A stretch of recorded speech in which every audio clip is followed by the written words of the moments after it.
2008 സ്വീഡനിലെ അർബോഗ നഗരം. എന്നത്തെയും പോലെ ഒരു തിങ്കളാഴ്ച വൈകുന്നേരം ജോലി കഴിഞ്ഞ് മടങ്ങിവരുന്ന സമയം. ഒരൽപ്പം വേഗതയുണ്ട് ടോണിയുടെ ആ നടത്തത്തിൽ. വീടിന്റെ മുന്നിലെത്തിയ ടോർണി തുറന്നു കിടക്കുന്ന വാതിൽ കണ്ട് ചുറ്റുമൊന്ന് നോക്കി. ടോർണി വീടിനകത്തേക്ക് കയറി. കുട്ടികളുടെ കളിപ്പാട്ടങ്ങൾ തറയിൽ ചിതറിക്കിടക്കുന്നു. അത് സ്വാഭാവികം. കുട്ടികൾ കളിച്ചതായിരിക്കുമെന്ന് ടോർണി കരുതി. എമ്മ എന്ന് വിളിച്ച് ടോർണി തിരിഞ്ഞതും അപ്പോൾ കണ്ട കാഴ്ച ഹൃദയഭേദകമായിരുന്നു. ആ മുറിയുടെ ഒരോരത്ത് നിശ്ചലമായി കിടക്കുന്ന 2 പിഞ്ചു കുഞ്ഞുങ്ങൾ. അവരുടെ തല ആഴത്തിൽ മുറിഞ്ഞിട്ടുണ്ട്. അതിൽ നിന്ന് രക്തം വാർന്നൊലിച്ചു കൊണ്ടിരിക്കുന്നു. അതിന് തൊട്ടടുത്തായി കമിഴ്ന്നു കിടക്കുന്ന എമ്മയുടെ ശരീരം. തളം കെട്ടിക്കിടക്കുന്ന രക്തത്തിൽ ചവിട്ടി ടോർണി എമ്മയുടെ അടുത്തേക്ക് ചെന്ന് അവളെ തിരിച്ചു കിടത്തി. ആ നിമിഷം ടോർണി തന്റെ കണ്ണുകളടച്ച് മുഖം തിരിച്ചു കളഞ്ഞു. കാരണം ആ കാഴ്ച അത്രയ്ക്കും അസഹനീയമായിരുന്നു. എമ്മയുടെ നെറ്റിക്ക് മുകളിലായി ആഴത്തിൽ മുറിഞ്ഞ് തലയുടെ ഉൾഭാഗം കാണാവുന്ന തരത്തിലായിരുന്നു അത്. ധൈര്യം വീണ്ടെടുത്ത ടോർണി വേഗം മൊബൈൽ കയ്യിലെടുത്ത് സഹായത്തിനായി 911 എന്ന എമർജൻസി നമ്പറിലേക്ക് വിളിച്ചു. എന്തായിരിക്കും ആ രാത്രി അന്നവിടെ സംഭവിച്ചിട്ടുണ്ടാവുക?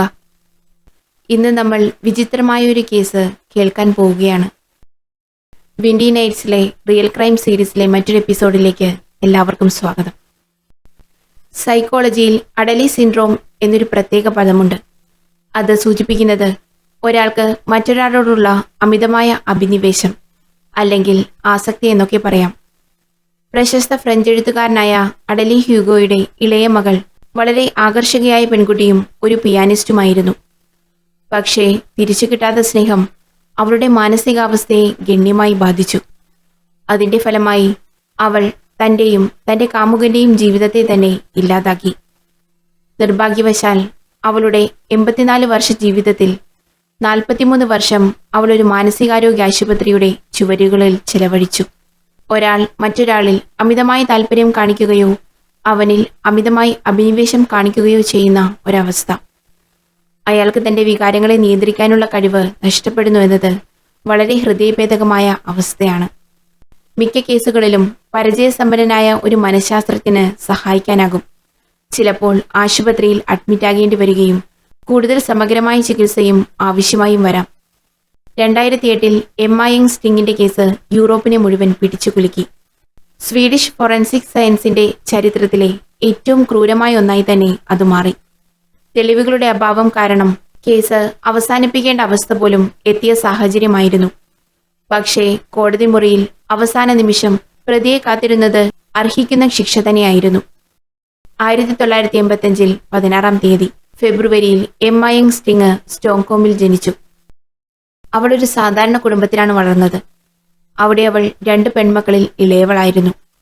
അവളുടെ മൂത്ത സഹോദരി ക്യാതറിനോടൊപ്പം അവൾ വളർന്നു. 19 വയസ്സുള്ളപ്പോൾ എമ്മ നിക്കോളാസ് എന്ന യുവാവിനെ വിവാഹം കഴിച്ചു. ഹൈസ്കൂളിൽ പഠിക്കുമ്പോൾ തന്നെ അവൾ ഡേറ്റിംഗ് ആരംഭിച്ചു. അവൾ തിരഞ്ഞെടുത്തയാൾ അവളേക്കാൾ അധികം പ്രായമുള്ളവനായിരുന്നില്ല. 20-ാമത്തെ വയസ്സിൽ എമ്മ ഒരമ്മയായി. മാക്സ് എന്ന പേരുള്ള ഒരു മകനെ അവൾ പ്രസവിച്ചു. 1.5 വർഷത്തിനു ശേഷം അവൾ 2ാമത്തെ കുട്ടിക്ക് കൂടി ജന്മം നൽകി, സാഗ. എന്നാൽ 2 കുട്ടികൾ ഉണ്ടായെങ്കിലും ദമ്പതികൾ ഇപ്പോഴും വളരെ ചെറുപ്പമായിരുന്നു. ഒരു കുടുംബജീവിതം നയിക്കാനുള്ള പ്രായമോ പക്വതയോ അവർക്കുണ്ടായിരുന്നില്ല. സാമ്പത്തിക ബുദ്ധിമുട്ടുകൾ കാരണം അവർ നന്നേ ബുദ്ധിമുട്ടി. ജീവിതത്തിൽ സ്വസ്ഥതയും സമാധാനവും നഷ്ടപ്പെട്ടു. അവർ നിരന്തരം വഴക്കിട്ടു. മകളുടെ ജനനത്തിന് തൊട്ടു പിന്നാലെ അവർ വേർപിരിയാമെന്ന് തീരുമാനിച്ചു. പക്ഷേ കുട്ടികളുടെ സംരക്ഷണം സംബന്ധിച്ച പ്രശ്നം വളരെ കഠിനവും വേദനാജനകവുമായി. കുട്ടികളെ എമ്മ നോക്കണം. വേണ്ട സാമ്പത്തിക സഹായം മാത്രം നിക്കോളാസ് നൽകും. പക്ഷേ കുട്ടികളുടെ എന്ത് പ്രധാനപ്പെട്ട കാര്യങ്ങളിലും നിക്കോളാസ് ആയിരിക്കും അന്തിമ തീരുമാനങ്ങൾ എടുക്കുക എന്ന വ്യവസ്ഥയുമായി നിക്കോളാസ് മുന്നോട്ട് വന്നു. എമ്മ അവസാനം അതിനു സമ്മതിച്ചു. പക്ഷേ താമസിയാതെ അവർക്ക് ഒരു പുതിയ പ്രണയബന്ധം ഉടലെടുത്തു. എമ്മ ഇന്റർനെറ്റ് വഴി ടോർണി ഹെൽബർഗ് എന്ന വ്യക്തിയെ കണ്ടുമുട്ടി. 23 വയസ്സുള്ള പെൺകുട്ടിക്ക് ഇതിനകം ഒരു മുൻ വിവാഹത്തിൽ നിന്ന് 2 അവകാശികളുണ്ടെന്ന വസ്തുത ആ യുവാവിന് കുഴപ്പമില്ലായിരുന്നു. കാരണം അയാൾ ഒരു കുടുംബത്തെക്കുറിച്ച് വളരെ കാലമായി സ്വപ്നം കണ്ടിരുന്നു. അവരെ സ്വന്തം കുട്ടികളായി സ്വീകരിക്കാൻ അയാൾ തയ്യാറായിരുന്നു. നവദമ്പതികൾ ആദ്യം താമസിച്ചിരുന്നത് ടോറിക്ക് പാരമ്പര്യമായി ലഭിച്ച ഒരു ചെറിയ വീട്ടിലായിരുന്നു. അതിനുശേഷം വേറെ കുറച്ചുകൂടി സൗകര്യമുള്ള വീട്ടിലേക്ക് അവർ മാറി. അവിടെ അവർക്ക് സുഖകരമായ ജീവിതം. ഓരോ കുട്ടികൾക്കും അവരുടേതായ മുറിയൊക്കെ ഉണ്ടായിരുന്നു. ആദ്യ ഭർത്താവ് അവൾ ആ നാട്ടിൽ നിന്ന് തന്നെ കുട്ടികളെയും കൊണ്ട് പോയതിനെ എതിർത്തു. കാരണം അയാൾക്ക് തന്റെ മകളെയും മകനെയും എല്ലാ ദിവസവും കാണാൻ കഴിയണമെന്ന് ആഗ്രഹമുണ്ടായിരുന്നു. അതിന്റെ പേരിൽ നിക്കോളാസ് എമ്മയെ എപ്പോഴും ഭീഷണിപ്പെടുത്താൻ തുടങ്ങി. അവൾ ഉടനെ തന്നെ പോലീസിൽ റിപ്പോർട്ട് ചെയ്തു. പ്രശ്നങ്ങൾ ഒരു തരത്തിലും സമാധാനപരമായി പരിഹരിക്കാൻ അവർക്ക് കഴിഞ്ഞിരുന്നില്ല. അക്കാലത്ത് ടോണിക്ക് മാന്യമായ ശമ്പളമുള്ള ഒരു നല്ല ജോലി ഉണ്ടായിരുന്നു. എമ്മ തന്റെ ചെറിയ കുട്ടികളെ നന്നായി വളർത്തി. ഒരു ഡിസൈനർ ആകുക എന്നതായിരുന്നു അവൾക്ക് ആഗ്രഹം. 2008 മാർച്ച് 17 ഒരു ക്രൂരമായ കൂട്ടക്കൊലപാതകം ആ വീട്ടിൽ നടന്നു. എന്നത്തെയും പോലെ ഒരു തിങ്കളാഴ്ച രാവിലെ ടോണി ജോലിക്ക് പോയി. എമ്മ 3 വയസ്സുള്ള മാക്സിനെയും 1.5 വയസ്സുള്ള സാഗയും കൊണ്ട് വീട്ടിൽ തന്നെ കഴിഞ്ഞു. വൈകുന്നേരം അവൾ തന്റെ പ്രതിസുത വരൻ മടങ്ങി വരുന്നതും കാത്ത് ഭക്ഷണം തയ്യാറാക്കുകയായിരുന്നു. അതേസമയം ഏകദേശം 6:30 അവൾ സഹോദരി കാതറീനുമായി അവരുടെ മാതാപിതാക്കളുടെ വരാനിരിക്കുന്ന വിവാഹ വാർഷികത്തിനുള്ള സമ്മാനത്തെക്കുറിച്ച് ഓൺലൈനിൽ ചാറ്റ് ചെയ്യുകയായിരുന്നു. വൈകുന്നേരം എമ്മയ്ക്ക് ഒരു കോള് വന്നു. ടോണിയായിരുന്നു അത്. താൻ വീട്ടിൽ വരാൻ വൈകുമെന്നും ഫുഡ് കഴിച്ച് കിടന്നോളാനും പറഞ്ഞു. എന്നിട്ട് ഫോണ് കട്ടാക്കി. ഹ്രസ്വമായ ഫോൺ സംഭാഷണത്തിന് ശേഷം അവൾ കുട്ടികൾക്ക് ഭക്ഷണം കൊടുക്കാൻ തുടങ്ങി. അവൾ തന്റെ വീട്ടുജോലികൾ തുടർന്നു. പിന്നെ വീണ്ടും കമ്പ്യൂട്ടറിൽ ഇരുന്നു.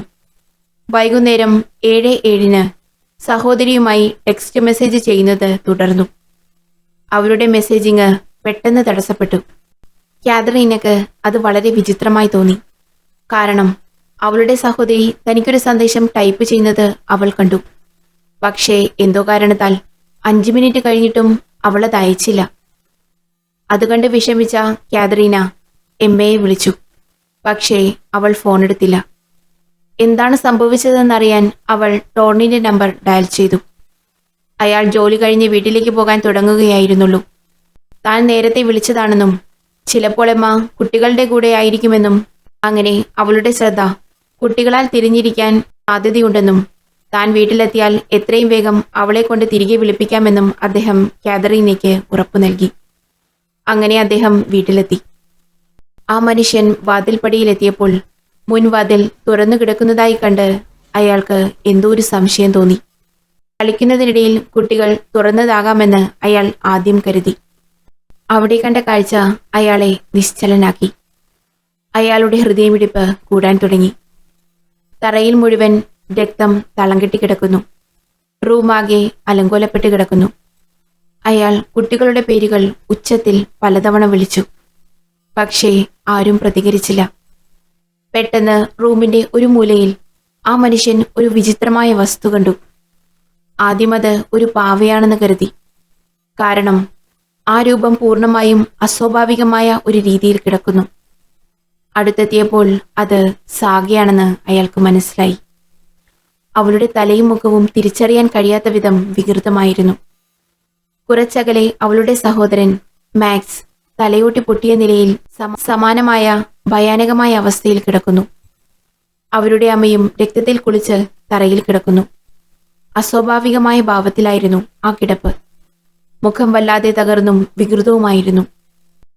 ഞെട്ടിപ്പോയ ടോർണി വിറയ്ക്കുന്ന കൈകളോടെ തന്റെ മൊബൈൽ ഫോൺ പുറത്തെടുത്ത് എമർജൻസി നമ്പറിൽ ഡയൽ ചെയ്തു. അദ്ദേഹം നടന്നതൊക്കെയും അവരോട് പറഞ്ഞു. എമ്മ അപ്പോൾ ചെറുതായി വിറയ്ക്കുന്നുണ്ടായിരുന്നു. പെട്ടെന്ന് എമ്മയിൽ നിന്ന് ഞെരുക്കമുണ്ടായി. പോലീസ് ഉദ്യോഗസ്ഥരും പാരാമെഡിക്കൽസും ഉടൻ സ്ഥലത്തെത്തി. 3 പേരിലും അവസാനമെന്നോണം ദുർബലമായ നാഡീമിടിപ്പ് അവർ തിരിച്ചറിഞ്ഞു. ആ കാഴ്ച വളരെ ഭയാനകമായിരുന്നു. കണ്ടു നിൽക്കാൻ പോലും കഴിയാത്ത കാഴ്ച. എമ്മയോടും അവളുടെ കുട്ടികളോടും ആർക്കാണ് ഇങ്ങനെ ചെയ്യാൻ കഴിയുകയെന്ന് ആർക്കും മനസ്സിലായില്ല. അവരുടെ ജീവൻ രക്ഷിക്കുക എന്നതായിരുന്നു മുൻഗണന. അതിനാൽ ആക്രമണത്തിന് ഇരയായവരെ അടുത്തുള്ള ആശുപത്രിയിൽ എത്തിക്കുന്നതിനാണ് ആദ്യം എല്ലാ ശ്രമങ്ങളും നടത്തിയത്. തുടക്കം മുതൽ തന്നെ അന്വേഷണത്തിന്റെ ആരംഭത്തിലെത്തിയ പാരാമെഡിക്കൽ സംഘം ഇരകളെ ജീവനോടെ ആശുപത്രിയിൽ എത്തിക്കാൻ കഴിയുമോ എന്ന സംശയം പ്രകടിപ്പിച്ചിരുന്നു. എന്നിരുന്നാലും ഹോസ്പിറ്റലിലെത്തിയപ്പോൾ മൂവരും അപ്പോഴും ജീവിച്ചിരിപ്പുണ്ടായിരുന്നു. എല്ലാവർക്കും തലയ്ക്ക് പരിക്കുകളും തലച്ചോറിന് ഗുരുതരമായ ക്ഷതവുമുണ്ടെന്ന് കണ്ടെത്തി. രക്തം കുറെ നഷ്ടപ്പെട്ടിരുന്നതിനാൽ ഡോക്ടർമാർക്ക് അവരുടെ ജീവനെക്കുറിച്ച് ഒന്നും പറയാൻ കഴിഞ്ഞില്ല. ഒരു പ്രവചനവും നൽകിയില്ല. പക്ഷേ കഴിയുന്നത്ര മികച്ചത് മാത്രമാണ് അവർ ചെയ്തത്. മാക്സും സാഗയും ഗുരുതരാവസ്ഥയിലായിരുന്നു. അവരുടെ ജീവൻ രക്ഷിക്കാൻ കഴിഞ്ഞില്ല. അവർക്ക് സ്വന്തമായി ശ്വസിക്കാൻ പോലും കഴിയുമായിരുന്നില്ല. അമ്മയുടെ അവസ്ഥ വളരെ ഗുരുതരമാണെങ്കിലും ജീവൻ നിലനിർത്താൻ കഴിഞ്ഞു. അവൾ കോമ അവസ്ഥയിൽ വെന്റിലേറ്ററിൽ ജീവന് വേണ്ടി പോരാടിക്കൊണ്ടിരുന്നു. അതേസമയം ഫോറൻസിക് വിദഗ്ധർ അവരുടെ വീടിനുള്ളിൽ തെളിവുകൾ കണ്ടെത്താൻ ശ്രമിച്ചുകൊണ്ടിരിക്കുകയായിരുന്നു. എമ്മയുടെ സഹോദരിക്ക് അവസാന സന്ദേശം വൈകുന്നേരം 7:07 അത് അയച്ചതിനു ശേഷം 13 മിനിറ്റിനുള്ളിൽ എന്തോ സംഭവിച്ചിരിക്കുന്നു. ഡോക്ടർ പറഞ്ഞത് കുറ്റകൃത്യത്തിന് ഉപയോഗിച്ച ആയുധം വളരെ മൂർച്ചയുള്ളതും ഭാരമേറിയതുമായ ഒരു വസ്തുവായിരുന്നു എന്നാണ്. ഒരുപക്ഷെ അതൊരു ചുറ്റികയായിരിക്കാം. പക്ഷേ സംഭവ സ്ഥലത്ത് നിന്ന് അത്തരത്തിലുള്ള ഒന്നും തന്നെ കണ്ടെത്താനായില്ല. പ്രാഥമിക നിഗമനം കുറ്റവാളി അത് തന്നോടൊപ്പം കൊണ്ടുപോയി എന്നതായിരുന്നു. ആദ്യ സസ്പെക്ട് ടോണി ഹെൽബർഗ് തന്നെയായിരുന്നു. കാരണം അവൻ എമ്മയെ വിവാഹം കഴിച്ചിട്ടില്ല. അവളുടെ കുട്ടികളുടെ പിതാവല്ല. അതിനാൽ തന്നെ ദമ്പതികൾ തമ്മിലുള്ള എന്തെങ്കിലും ഒരു വഴക്ക് കൊലപാതകത്തിലേക്ക് നയിച്ചോ എന്ന് പോലീസ് ഉദ്യോഗസ്ഥർ സംശയിച്ചു. എന്നിരുന്നാലും ദുഃഖിതനായിരുന്ന ടോണിയെ ഉടൻ ചോദ്യം ചെയ്തു. പക്ഷേ അയാളന്ന് ജോലി കഴിഞ്ഞ് വളരെ വൈകിയാണ് വീട്ടിലേക്ക് വന്നതെന്ന് അദ്ദേഹത്തിന്റെ ബോസും സഹപ്രവർത്തകരും സ്ഥിരീകരിച്ചു. രണ്ടാമതായി, തന്റെ പ്രിയപ്പെട്ടവരുടെ ക്രൂരമായ കൂട്ടക്കൊലയുടെ സമയത്ത് അവൻ വീട്ടിലേക്ക് വരുന്നതിന്റെ CCTV ഫൂട്ടേജസ് വിവിധ സ്ഥലങ്ങളിൽ നിന്ന് പോലീസിന് ലഭിച്ചു. ടോർണിക്ക് അന്നത്തെ ദിവസം സാധാരണ പോലെയായിരുന്നു.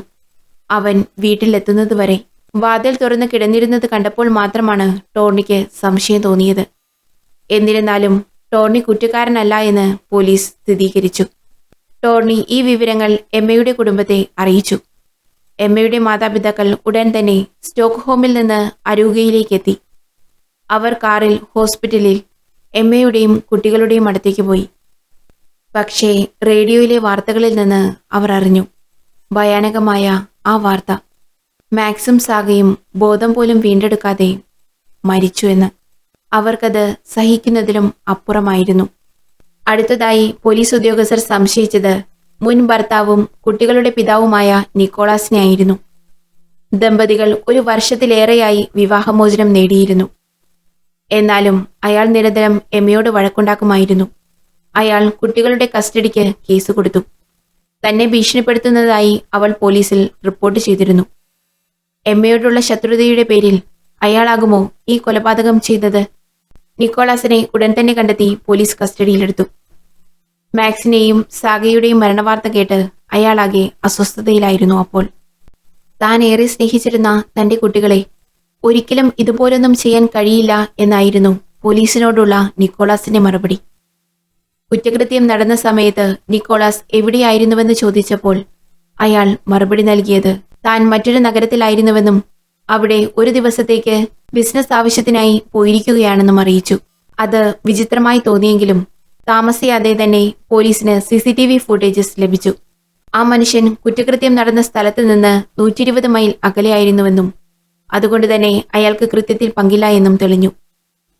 ഫോറൻസിക് അന്വേഷകർ സംഭവസ്ഥലത്ത് സജീവമായി തുടരുകയും ആക്രമണകാരിയുടെ എന്തെങ്കിലും സൂചനകളോ അടയാളങ്ങളോ കണ്ടെത്താൻ ശ്രമിക്കുകയും ചെയ്തു. പക്ഷേ കുറ്റവാളി കയ്യുറകൾ ധരിച്ചിരുന്നു.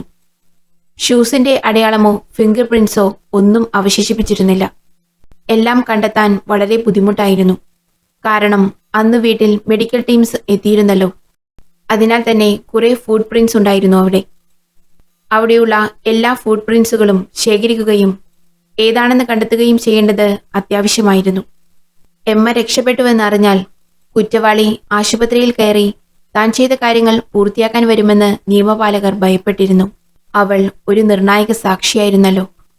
അതിനാൽ എമ്മയുടെ മുറിക്ക് പുറത്ത് 24 മണിക്കൂറും കാവലേർപ്പെടുത്തിയിരുന്നു. അതേസമയം ഉദ്യോഗസ്ഥർ അയൽക്കാരെ ചോദ്യം ചെയ്തു. അങ്ങനെ ഒരു സ്ത്രീ ഒരു കാര്യം പറയുകയുണ്ടായി. വൈകുന്നേരം 5 മണിയോടെ കറുത്ത വസ്ത്രം ധരിച്ച ഒരപരിചിതൻ എമ്മയുടെയും ടോർണിയുടെയും വീടിന് ചുറ്റി നടന്നു. അത് കണ്ടപ്പോഴേ വിചിത്രമാണെന്ന് അവൾക്ക് തോന്നി. പക്ഷേ ആ പുരുഷന്റെ മുഖം ഒരു ഹുഡി കൊണ്ട് മറച്ചിരുന്നതിനാൽ അവൾക്ക് കാണാൻ കഴിഞ്ഞില്ല. എന്നാൽ ആ അയൽക്കാരി സംശയം പറഞ്ഞത് അതൊരു പെൺകുട്ടി ആയിരിക്കാമെന്നാണ്. കാരണം ആ രൂപം ഉയരം കുറഞ്ഞതും ബോഡി അപ്പിയറൻസ് ഒരു യുവതിയുടേതുമായി തോന്നിയെന്നാണ്. കറുത്ത വസ്ത്രം ധരിച്ചതും തലയിലൊരു ഹുഡി ധരിച്ചതുമായ അതേ രൂപം കുറ്റകൃത്യം നടന്ന സ്ഥലത്ത് നിന്ന് കുറച്ചകലെ സ്ഥിതി ചെയ്തിരുന്ന കടയിലെ CCTV ക്യാമറയിൽ പതിഞ്ഞിരുന്നു. ആ വീഡിയോയിൽ കണ്ടതും ഒരു സ്ത്രീ തന്നെയായിരുന്നു. സുന്ദരിയായ പെൺകുട്ടി. പക്ഷേ അവൾ ആരായിരുന്നു? എന്തിനാണ് അവൾ എമ്മയ്ക്കും അവളുടെ കുട്ടികൾക്കും ദോഷം ആഗ്രഹിച്ചത്? എന്നിരുന്നാലും ക്യാമറ ഫൂട്ടേജസ് ടോർണിയെ കാണിക്കാനും അതിനെക്കുറിച്ച് അദ്ദേഹത്തിന് എന്തെങ്കിലും അനുമാനങ്ങളുണ്ടോ എന്നും അറിയാൻ പോലീസ് തീരുമാനിച്ചു. ഫൂട്ടേജസ് കണ്ടതും ടോർണിയുടെ മുഖം വിളറി.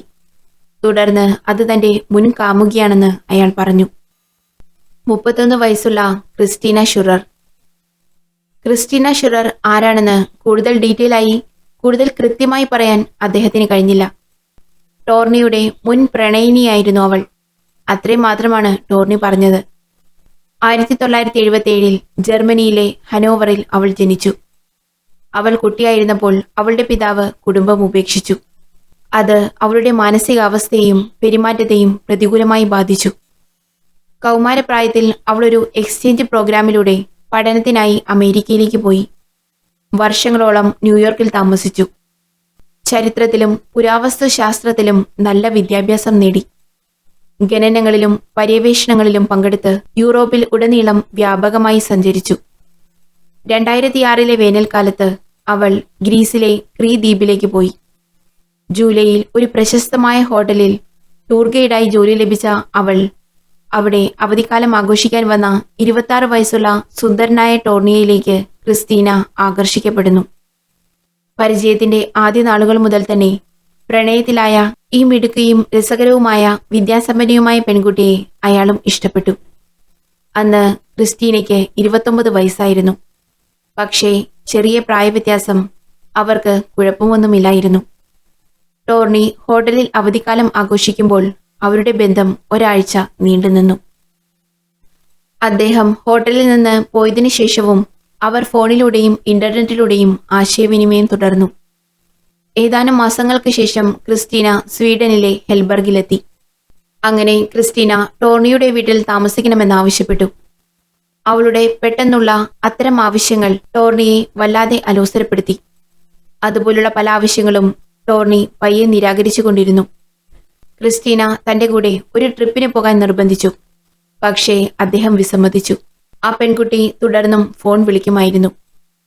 2007 ജനുവരിയിൽ ഒരു ഫോൺ സംഭാഷണത്തിനിടെ ഒരു പുതിയ കൂടിക്കാഴ്ചയ്ക്ക് നിർബന്ധിച്ചുകൊണ്ടിരുന്നു. ക്രിസ്റ്റീനയുടെ ഒത്തിരി പൊസസീവും വിചിത്രവുമായ പെരുമാറ്റങ്ങൾ പിന്നീട് ടോർണിയെ ആ ബന്ധത്തിൽ നിന്നും അകന്നു നിൽക്കാൻ തീരുമാനമെടുക്കുന്നതിലേക്ക് എത്തിച്ചു. അങ്ങനെ അവസാനം ടോർണി ക്രിസ്റ്റീനയോട് അത് പറഞ്ഞു. അവർക്കിടയിൽ എല്ലാം അവസാനിച്ചുവെന്നും ഇനി വീണ്ടും കണ്ടുമുട്ടരുതെന്നും. പക്ഷേ ക്രിസ്റ്റീന അത് കേട്ടില്ലെന്ന് നടിച്ചു. അവളെ കാണാൻ വരാൻ ആവശ്യപ്പെട്ടു. 2007 വസന്തകാലത്ത് ടോണിയെ തന്നോടൊപ്പം അവധിക്കാലം ആഘോഷിക്കാൻ വിളിച്ചു. ക്രിസ്റ്റീന വീണ്ടും സ്വീഡനിലെത്തി. മുൻ കാമുകനെ അക്ഷരാർത്ഥത്തിൽ പിന്തുടരാൻ തുടങ്ങി. അവർ ബന്ധം പുനരാരംഭിക്കാൻ അവനെ പ്രേരിപ്പിച്ചു. എന്നിരുന്നാലും താൻ ഇതിനകം മറ്റൊരാളുമായി ഡേറ്റിംഗിലാണെന്നും അദ്ദേഹം സത്യസന്ധമായി ക്രിസ്റ്റീനയെ അറിയിച്ചു. പക്ഷേ ടോണിയുടെ ഒരു വാക്കുകളും ക്രിസ്റ്റീനയുടെ കാതുകളിൽ വീണില്ല. ഒരു ദിവസം ക്രിസ്റ്റീന ടോർണിയെ വിളിച്ചു പറഞ്ഞു. അവനില്ലാതെ തനിക്ക് ജീവിക്കാൻ കഴിയില്ല എന്നും അതുകൊണ്ട് താൻ വീര്യം കൂടിയ ഉറക്ക ഗുളികകൾ കഴിച്ച് ജീവിതം അവസാനിപ്പിക്കാൻ പോവുകയാണെന്നും പറഞ്ഞ് അവൾ കോള് കട്ട് ചെയ്തു. അവൾ പറഞ്ഞതുപോലെ തന്നെ പ്രവർത്തിക്കുകയും ചെയ്തു. ടോർണി ഉടനെ തന്നെ എമർജൻസി നമ്പറിൽ ബന്ധപ്പെട്ടു. കൂടാതെ അവളുടെ മാതാപിതാക്കളെയും വിളിച്ച് കാര്യങ്ങൾ പറയുന്നു. എന്നിരുന്നാലും അവളുടെ ജീവൻ രക്ഷപ്പെടുന്നു. ക്രിസ്റ്റീനയ്ക്ക് ആവശ്യമായ പരിചരണം ലഭിച്ച ശേഷം ഒരു മനഃശാസ്ത്രജ്ഞനെ കാണിക്കാൻ ടോർണി അവളുടെ പാരന്റ്സിനോട് ഉപദേശിച്ചു. അതിനായി അവളുടെ അമ്മ അവളെ കൊണ്ടുപോയി ഒരു മാനസികാരോഗ്യ ആശുപത്രിയിൽ അഡ്മിറ്റ് ചെയ്യുന്നു. അവിടെ അവൾ ഒരു മാസത്തിലധികം ചെലവഴിച്ചു. പക്ഷേ ചികിത്സ വലിയ ഫലം കണ്ടില്ല. ആ പെൺകുട്ടി തന്റെ മുൻ കാമുകനെ എങ്ങനെ തിരികെ കൊണ്ടുവരുമെന്ന് നിരന്തരം ചിന്തിച്ചുകൊണ്ട് അക്ഷരാർത്ഥത്തിൽ ഭ്രാന്തമായി തന്നെ തുടർന്നു.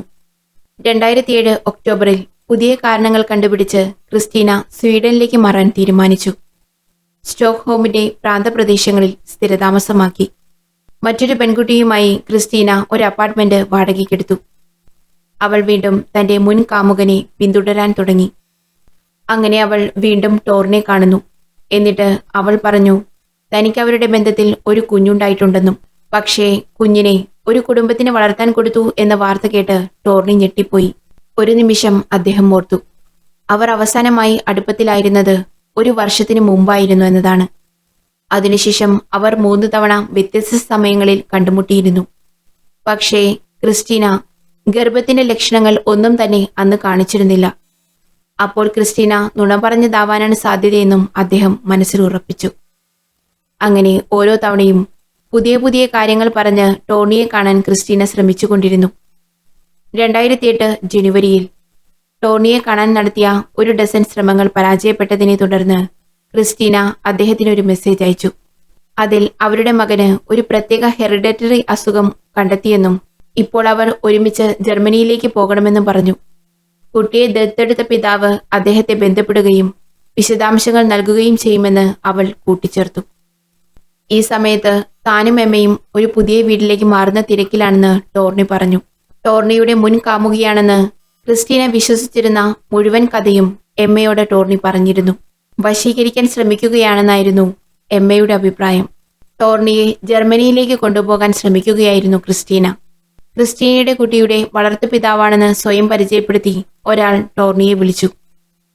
എമ്മയുടെ ഉപദേശപ്രകാരം ടോർണി ആ കുട്ടി ഏത് ആശുപത്രിയിലാണ് ജനിച്ചതെന്ന ചോദ്യം ചോദിച്ചു. അതിന് ആൻസർ നൽകാൻ അദ്ദേഹത്തിന് കഴിഞ്ഞില്ല. തുടർന്ന് ഫോൺ കട്ട് ചെയ്തു.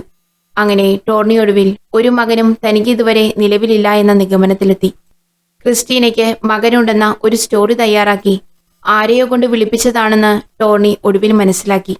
അയൽവാസിയുടെ മൊഴിയും CCTVയിലെ ക്രിസ്റ്റീനയുടെ മുഖവും ടോർണി തിരിച്ചറിഞ്ഞതോടെ ക്രിസ്റ്റീനയെ കണ്ടുപിടിച്ച് കൂടുതൽ തെളിവുകൾ ശേഖരിക്കുന്നതിനായി അന്വേഷണ സംഘം ക്രിസ്റ്റീന താമസിക്കുന്ന അപ്പാർട്ട്മെന്റിലെത്തി. അവിടെ ചെന്ന പോലീസിന് നിരാശയായിരുന്നു ഫലം. വാതിൽ തുറന്നത് അവളുടെ റൂംമേറ്റ് ആയിരുന്നു. ക്രിസ്റ്റീന തന്റെ സാധനങ്ങളെല്ലാം എടുത്ത് തലേ ദിവസം തുടക്കത്തിൽ ജർമ്മനിയിലേക്ക് മടങ്ങുകയാണെന്ന് പറഞ്ഞതായും പറഞ്ഞു. തുടർന്നുള്ള പരിശോധനയിൽ പെൺകുട്ടി രാജ്യം വിട്ടതായി കണ്ടെത്തി. അതിനാൽ മാർച്ച് 20-ന് അവളെ അറസ്റ്റ് ചെയ്യാൻ സ്വീഡിഷ് പോലീസ് അവരുടെ ജർമ്മൻ സഹപ്രവർത്തകരിൽ നിന്ന് സഹായം തേടേണ്ടി വന്നു.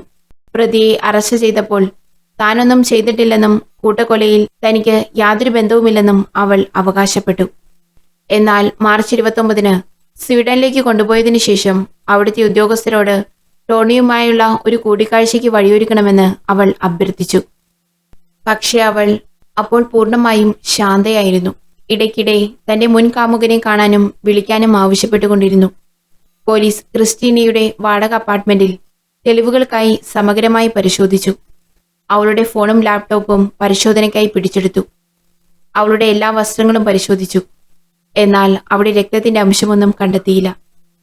സംഭവ സ്ഥലത്തെ രക്തത്തിൽ പൊതിഞ്ഞ ഷൂ പ്രിന്റുകളിൽ ഏതാണ് ഡോക്ടർമാരുടെയും കുടുംബാംഗങ്ങളുടെയും അല്ല എന്ന് അന്വേഷണ ഉദ്യോഗസ്ഥർ നേരത്തെ കണ്ടെത്തിയിരുന്നു. അതിനാൽ അതൊരു വലിയ തെളിവാകുമെന്ന് അവർ കരുതിയിരുന്നു. ട്രേഡ് പാറ്റേണിൽ നിന്ന് അവർ ബ്രാൻഡും രൂപവും കണ്ടെത്തി. അതിന്റെ വലിപ്പം ക്രിസ്റ്റീനയുടെ ഷൂവുമായി മാച്ചാകുന്നുണ്ടായിരുന്നു. പക്ഷേ തനിക്കൊരിക്കലും അത്തരമൊരു മോഡൽ ഷൂ ഉണ്ടായിരുന്നില്ല എന്ന് അവൾ തന്നെ അവകാശപ്പെട്ടു. എന്നിരുന്നാലും ഈ പ്രസ്താവന പെട്ടെന്ന് തന്നെ നുണയാണെന്ന് പോലീസ് കണ്ടെത്തി. കാരണം അവളുടെ റൂംമേറ്റ് ഷൂസ് തിരിച്ചറിഞ്ഞിരുന്നു. കൂടുതൽ രസകരമായ കണ്ടെത്തലുകൾ ക്രിസ്റ്റീനയുടെ ലാപ്ടോപ്പിൽ നിന്ന് ഡിറ്റക്റ്റീവുകൾക്ക് കിട്ടി. അതിൽ ടോർണിയുടെയും എമ്മയുടെയും ഫോട്ടോകളും ഒരു പ്രത്യേക ഫോൾഡറിൽ സൂക്ഷിച്ചിരുന്നു. ഓരോ ഫോട്ടോയ്ക്കും പ്രത്യേകം ക്യാപ്ഷനും നൽകിയിരുന്നു, അതും ഭയാനകമായ അടിക്കുറിപ്പുകളോടെ. ചിത്രങ്ങളെല്ലാം സോഷ്യൽ മീഡിയയിൽ നിന്ന് എടുത്തതായിരുന്നു ക്രിസ്റ്റീന.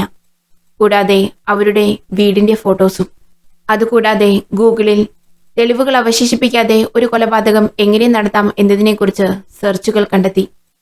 കുറ്റകൃത്യത്തിന്റെ സൂചനകൾ എങ്ങനെ മറക്കാം, എങ്ങനെ തന്നിൽ നിന്ന് സംശയം മാറ്റാം, അങ്ങനെ നിരവധി സെർച്ചുകൾ. കൂടാതെ എമ്മയുടെയും ടോണിയുടെയും പുതിയ വീടിനെക്കുറിച്ചുള്ള ചില കുറിപ്പുകളും. ടോർണി ജോലിക്ക് പോയ സമയവും എപ്പോൾ തിരിച്ചെത്തും എന്നതും, കൂടാതെ കുടുംബത്തിന്റെ ദൈനംദിന പ്രവൃത്തിയെക്കുറിച്ചുള്ള മറ്റു ചില കുറിപ്പുകളും. ഹോസ്പിറ്റലിൽ എമ്മയുടെ അവസ്ഥ ക്രമേണ മെച്ചപ്പെട്ടു തുടങ്ങി.